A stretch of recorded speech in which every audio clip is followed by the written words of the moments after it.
Uhum. Agora, neste caso, estamos perante dois dilemas aqui. Qual é a mais concreta? Estamos perante um caso jurídico ou estamos perante um caso político? Como é que o doutor interpreta estas interferências todas no percurso da candidatura de eh, General Higino Carneiro? Bom, isto não é novo no nosso país, não é nenhuma novidade. Todos nós sabemos que existem alguns processos, mesmo no chamado âmbito do combate à corrupção. Ninguém está contra o combate à corrupção. Aliás, eu sou dos primeiros a defender a tese de que é necessário combater a corrupção. Aliás, o próprio presidente Zé Eduardo dos Santos, depois da guerra, disse publicamente e assumiu que depois da guerra o maior mal era a corrupção. E declarou tolerância zero à corrupção. Mas em que grau é que ele deixou a corrupção? O presidente João Lourenço também, desde muito cedo, manifestou a sua intenção de combater a corrupção, o nepotismo e outras coisas mais. O que é que nós assistimos hoje? É justamente o contrário. Portanto, todos esses processos mediáticos eu nunca escondi, e não é a primeira vez que falo disso publicamente, e não é agora, porque é preciso defender o general Higino, não é. Eu sempre disse isso. Quem tiver dúvida vai às redes sociais e buscar as minhas intervenções anteriores. Eu mantenho Uhum. a coerência em relação aos princípios que defendo. Que combater a corrupção, sim, mas nos termos em que ela está a ser feita, não. Não há transparência, não há imparcialidade. Infelizmente, temos que reconhecer, e isso não sou eu que o digo, até as igrejas falam disso, a nossa justiça não é independente, infelizmente. E todos Uhum. nós sabemos, e portanto não é segredo nenhum, não é qualquer eh, inovação que eu vou aqui manifestar, que a justiça em Angola está ao serviço de quem tem o poder político. Isto não há Mas, dúvida. Mas quem não mas sabe agora, disso, só quem não vive em Angola. Se vive em Angola, anda de óculos escuro e à noite. Porque quem do- anda de dia sem óculos escuro saberá certamente que a justiça anda ao reboque do poder político. Aliás, o próprio desenho institucional que encontramos no plasma da nossa Constituição propicia isso. Isso não é um problema do presidente João Lourenço, é um problema da Constituição. Infelizmente, Uhum. recentemente, o professor Raul Araújo, que é um dos constitucionalistas de referência do nosso país, reconheceu, agora no âmbito das comemorações de mais um aniversário do Tribunal Constitucional, que é urgente repensarmos e redesenharmos as instituições, ou seja, a forma de organização e funcionamento das instituições do Estado angolano. Por quê? Porque ele próprio reconheceu aquilo que eu sempre também defendi, que é um desequilíbrio. Porque é aquilo que eu disse, o que nós temos hoje a nossa Constituição não é totalmente má, atenção, não é isso que Uhum. eu estou a querer dizer aqui, porque a nossa Constituição é uma Constituição de primeiro mundo com um senão. O título quarto desequilibra tudo. Aquilo que vem consagrado formalmente no título primeiro, segundo e terceiro, como Estado Democrático e de Direito, depois encontra um apagão no título quarto, que desenha as instituições que devem garantir a realização material e efetiva do Estado Democrático e de Direito. E de Porquê? direito. Porque no título quarto o que a gente encontra é uma autocracia consagrada ali, não uma democracia. E, portanto, as instituições que devem garantir a efetividade do Estado Democrático e de Direito estão na contramão deste mesmo Estado Democrático e de Direito. Porquê? Porque a autocracia, como todos nós sabemos, numa definição sumária e simples, é a concentração de poderes numa só pessoa. É o que nós temos em Angola. Quem manda em tudo é uma só pessoa. Não, João Lourenço é a instituição Presidente da República. E é o que eu digo.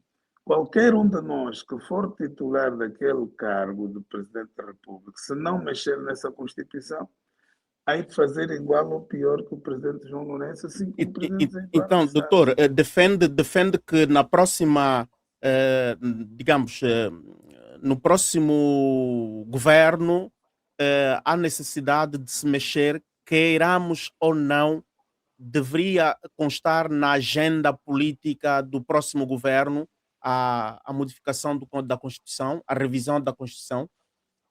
Álvaro, quem for verdadeiramente patriota, quem realmente está a pensar na construção de uma verdadeira nação angolana, quem sonha e defende o desenvolvimento socioeconômico deste país e a promoção do bem-estar social de todas as angolanas e angolanos, a primeira tarefa que terá que fazer quando chegar ao poder é alterar a Constituição. Eu não sou apologista de um novo poder constituinte, ou seja, de uma ruptura constitucional. Eu sou defensor de uma revisão profunda, que é diferente. Mas E eu penso, quando diz ruptura constitucional, o que entende? Um golpe de Estado? Como é que não, não, podemos. não, Ah, não, não. A ruptura constitucional pressupõe a criação de um novo poder constituinte, isto é, a elaboração e aprovação de uma nova Constituição, que vai dar lugar a uma nova República. O que eu defendo é uma revisão profunda da Constituição, que se aproxima, que não chega a ser uma ruptura constitucional, como disse atrás, porque uhum. esta Constituição é de primeiro mundo, do ponto de vista do catálogo dos direitos, liberdades e garantias fundamentais. Por isso é que eu disse uma vez que quem escreveu essa Constituição não vive em Angola. E quem a aprovou não a leu antes de aprovar. Só começou a ler depois de aprovar. Por isso é que depois encontram aí coisas que eles ficam admirados como é que isso está aí. Como, por exemplo, o direito à manifestação. A Constituição é clara e diz que ela não carece da autorização de nenhum órgão da administração, certo? Uhum. Mas o que é que nós assistimos quase todos os dias quando algum grupo de cidadãos procuram realizar uma manifestação? O artigo 47 diz isso. É garantida a todos os cidadãos a liberdade de reunião e de manifestação pacífica e sem armas, sem necessidade de qualquer autorização nos termos da lei. O que é que nós assistimos diariamente? Quando um grupo de cidadãos que querem protestar contra determinadas políticas públicas que as pessoas entendem que não satisfaz os seus interesses, qual tem sido a reação da própria administração? Diz sempre que essa manifestação não foi autorizada. Isto contraria o artigo 47. Mas então, doutor, Então, é isto que estamos a falar aqui.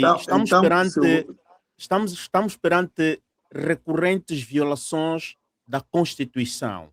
É, naturalmente, mas deixa-me só concluir. Eu, quando hum, falo numa revisão profunda, não é uma ruptura. A ruptura é aproveitando tudo. A ruptura também. A revisão profunda é aproveitando tudo que há de positivo nesta Constituição, uhum. alterar aquilo que está justamente a obstaculizar a sua realização plena, que é aquilo, como disse atrás, o título quarto, e melhor distribuir os poderes pelos vários órgãos de soberania, para que haja de facto peso e contrapeso.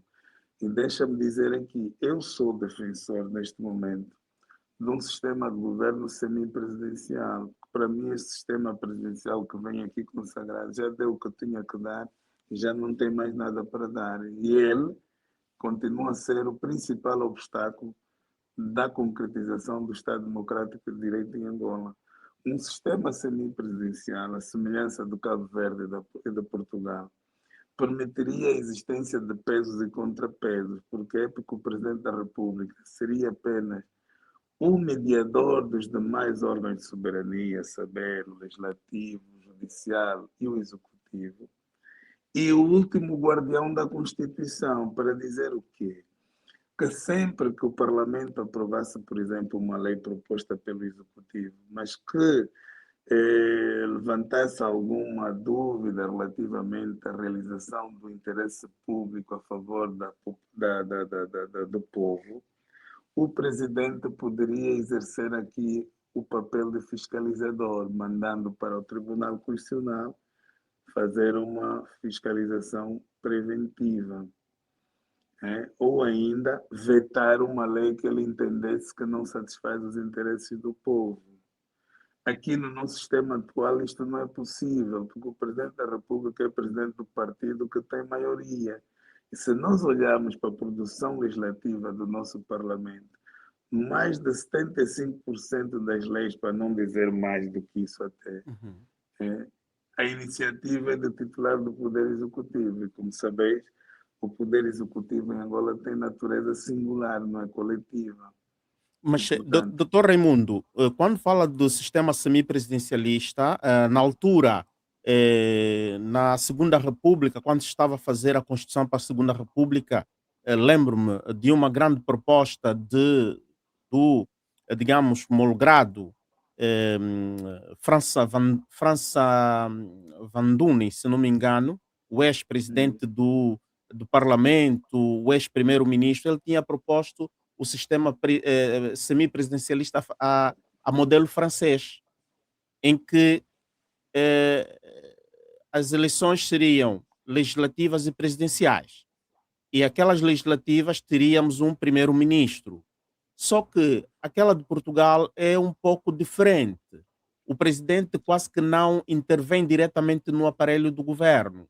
Já no francês, o presidente tem poder, como era na época de Angola de 1992 e tal. O presidente intervia no governo.